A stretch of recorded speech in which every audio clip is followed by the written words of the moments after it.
Hey guys, welcome back to my channel where you can explore my informative and useful videos.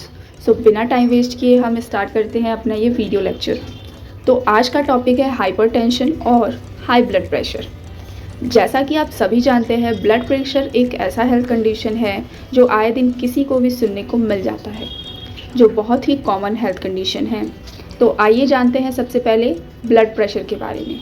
So blood pressure is the force of blood pushing against arterial walls as the heart pumps blood throughout the body. So it means ऐसा force जो हमारे blood के through arterial wall पर लगाया जाता है हर उस वक्त जब हमारा हार्ट ऑक्सीजनेटेड ब्लड को पंप करता है to all over the body with the normal range is 120 by 80 mm of Hg, where mm denotes millimeter and Hg denotes the mercury, and it recorded as the two pressures, that is systolic and diastolic pressure. Now let's come to the main topic, which is hypertension. So whenever हमारे blood pressure में किसी भी तरीके का fluctuation होता है या उसमें इंक्रीमेंट या डिक्रीमेंट होता है किसी भी फैक्टर की वजह से, जिससे नॉर्मल रेंज बढ़ता या घटता है, so that condition is called as low BP और हाइपोटेंशन एंड हाई बीपी और हाइपरटेंशन रेस्पेक्टिवली।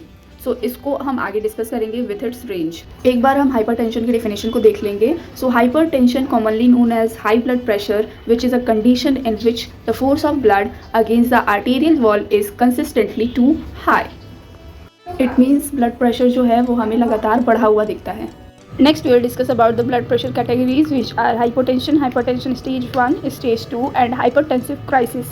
इसमें हम हाइपरटेंशन के दो स्टेजेस देखेंगे, स्टेज 1 एंड स्टेज 2।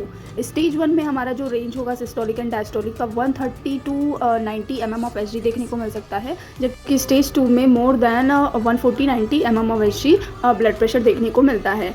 एक केस है हमारा हाइपरटेंसिव क्राइसिस, जिसमें हमारा जो सिस्टोलिक प्रेशर है वो एवव 180 और diastolic pressure 120 mm of Hg से भी ये बढ़ जाता है, जो कि कंसिस्टेंट होता है। इस कंडीशन को हम बोलते हैं हाइपरटेंसिव क्राइसिस, जो एक सीवियर कंडीशन होता है।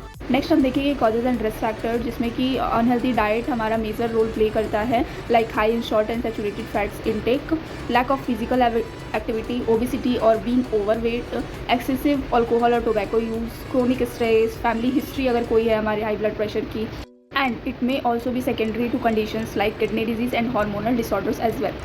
सो next will talk about sign and symptoms of the hypertension. तो यूजुअली हमें कोई भी साइन एंड सिम्टम्स शो नहीं होते हैं जब तक कि कोई ऑब्वियस सिग्निफिकेंट डैमेज देखने को नहीं मिलता है, इसलिए हम इस कंडीशन को साइलेंट किलर भी कहते हैं। क्या हो जब हम हाइपरटेंशन को अनट्रीटेड छोड़ दें तो क्या क्या कॉम्प्लिकेशंस देखने को मिल सकते हैं। सबसे पहले heart disease like heart attack, heart failure and LVH which is left ventricular hypertrophy.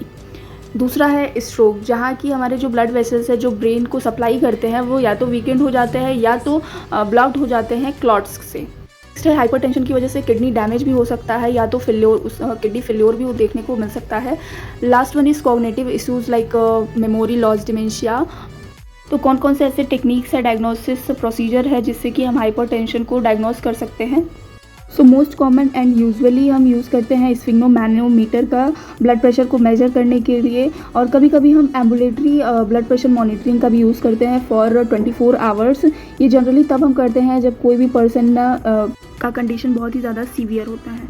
Next हम देख लेंगे डायग्नोसिस के बाद medical management.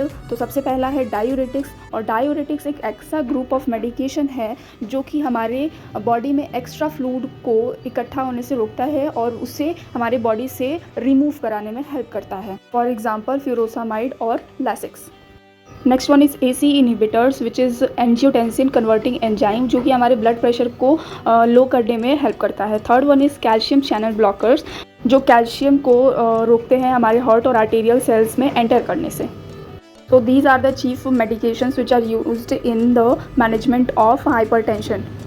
Future management for hypertensive prevention is lifestyle changes, like हमें हमारे इनटेक में सॉल्ट और सैचुरेटेड फैट्स का बैलेंस अमाउंट लेना चाहिए, हेल्दी एक्टिविटीज़ करनी चाहिए, वेट को मेंटेन करना है, अल्कोहल और टोबैको को अवॉइड करना है, और हमें हमारी बॉडी को रिलैक्स रखना है ताकि हमारा जो ब्लड प्रेशर है वो बहुत ज़्यादा इंक्रीज़ ना करे, मैनेज रहे।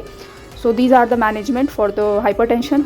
सो होप आपको ये इजी लैंग्वेज में हाइपरटेंशन पूरा समझ में आया होगा। अगर आपको किसी भी तरीके का इस वीडियो लेक्चर में डाउट हो तो आप कमेंट सेक्शन में मुझसे पूछ सकते हो।